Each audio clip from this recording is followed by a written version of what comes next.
Today we're going to be tying up a long-tail Wilkinson shrimp as a beadhead salmon fly. So the first thing I need to just do is add our thread on, and I'm using white thread because I'm using a silver body. And we're just going to add on a tag here, so it's just silver oval. It's just a small one for now, so I'm just going to run that down to halfway between the barb and the hook point. Bring the thread back up and then a few turns. And this will help kick the tail up a little bit and maybe even add a wee bit of a trigger point. Okay.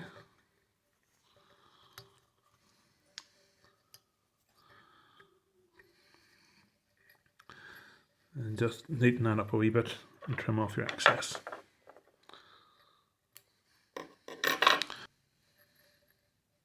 Okay, so I also don't want the tag to kick the tail up too much, so I'm going to add a bit of thread around the tag here.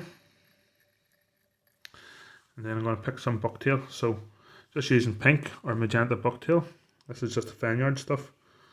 And it doesn't have to be too thick because the tail's going to be in two parts. There's going to be a bit of fox in the tail as well as bucktail. And you can stack these if you want, but what I'm going to do is I'm just going to align them as best as I can and just bring the smaller fibres out.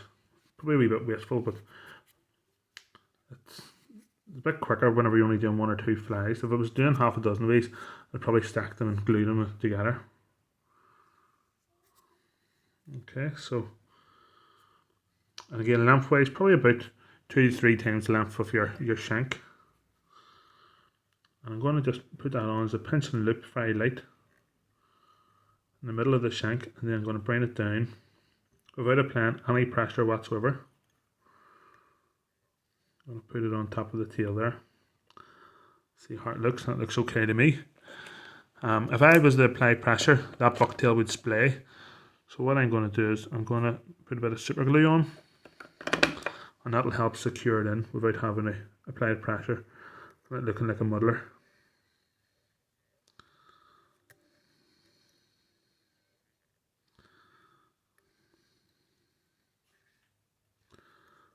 Okay.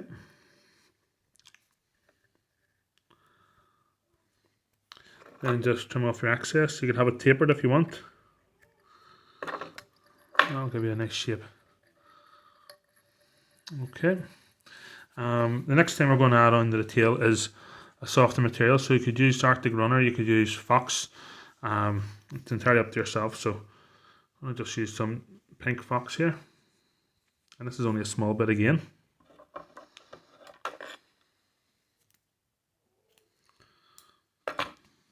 Okay, and then I'm going to just try and remove any guard hairs, any longer guard hairs, and obviously all the underfur underneath.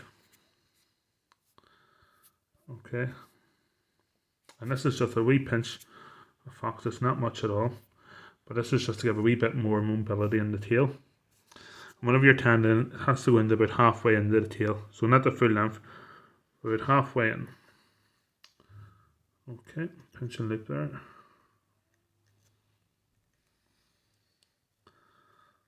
And then just tie that Fox in. Okay, so you'll see it'll give a bit of a tapered shape to the tail as well. Then you can add in a bit of fleece. So what I have is some magenta Angelina fibre, a bit like angel hair really. I'm going to put some of that into the tail as well. So using the weight of the bobbin, I'm going to attach that.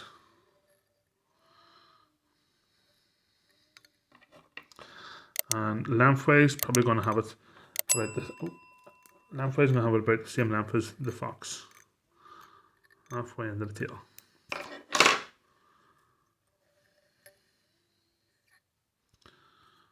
Okay, and just neaten things up.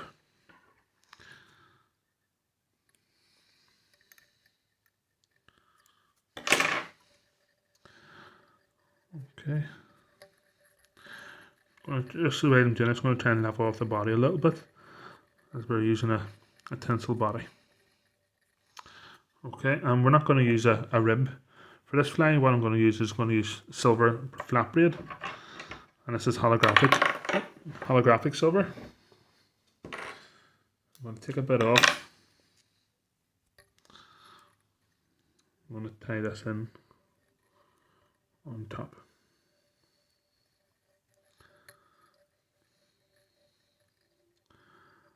Okay. Then to give it a very secure hold, I just add in a wee bit of super glue onto my thread, and I wrap up to probably about the halfway point of the shank, which will give us just past the halfway mark if there wasn't a bead there. And then just in touch and turns, wrap up that braid.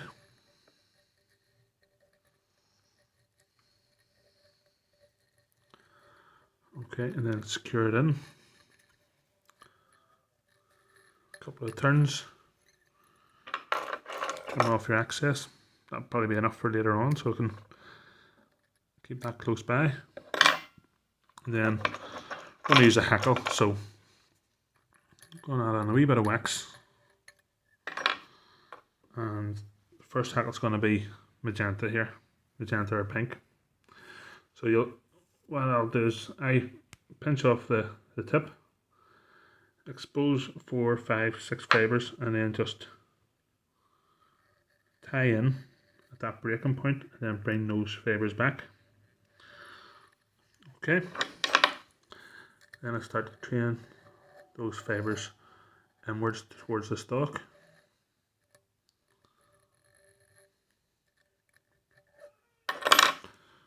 Okay, and then we'll just start turning our hackle. Again, as always, the amount of turns you want to do is entirely up to yourself. This is probably going to be for a late spring fishing, so I'm going to do 4 turns here, and it's on a size 10, size 8 trout hook, size 10 salmon hook. In fact, it could even be a size 8 salmon hook and a size 6 trout hook. Okay, and then I've secured that in. I'm going to trim off my excess.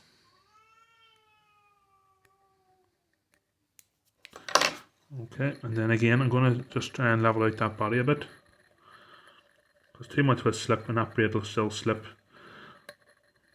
I'm going to try and bring it right up towards the bead there. Okay, then I'm going to get the braid from earlier and still use it. So I'm going to do a few turns.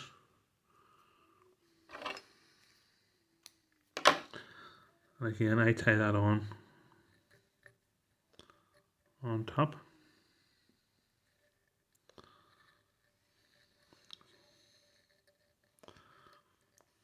Okay, and then a bit of super glue underneath for the thread.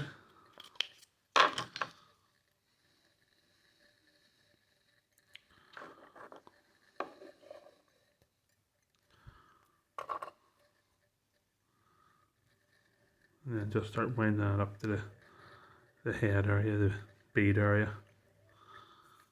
Okay.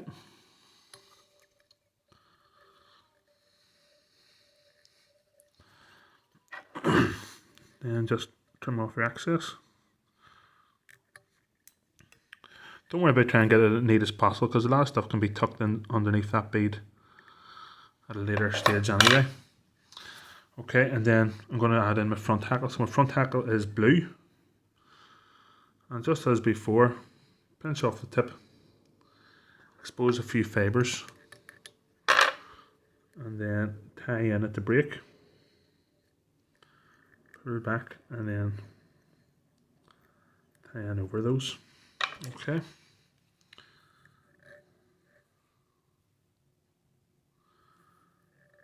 Then I'm just going to try and train those fibres.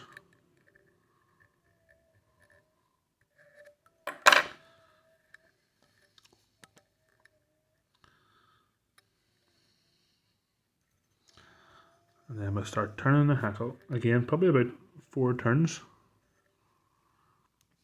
Anything going forward, don't worry at this stage. I'll fix that later on as we're neatening things up. And then I'm going to just remove what I think will be my excess just before my last turn.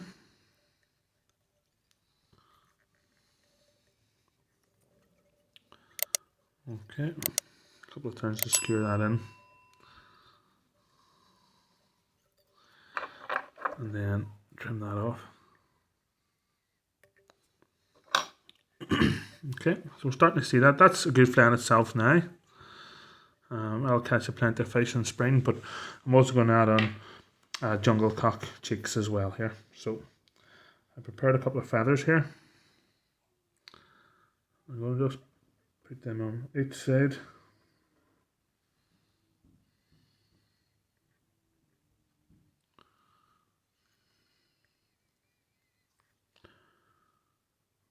Just holding them in quite lightly at this stage.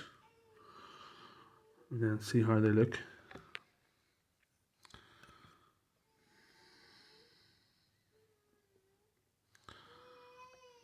Okay.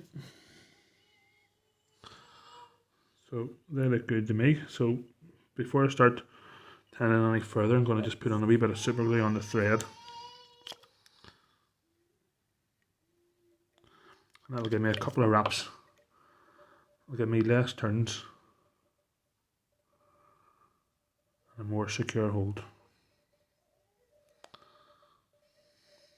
Okay, if you want, you then can bring the stalks back again.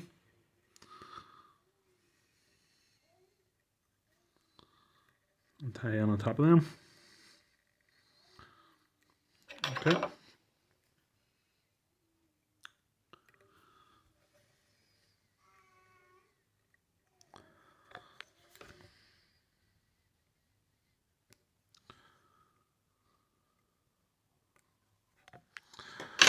Okay, and then only thing I do before I finish up, I whip finish the white thread.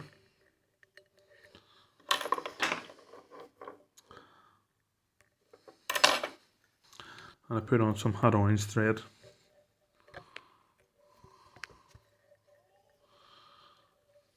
And that way you'll see no transition between the head and the bead itself.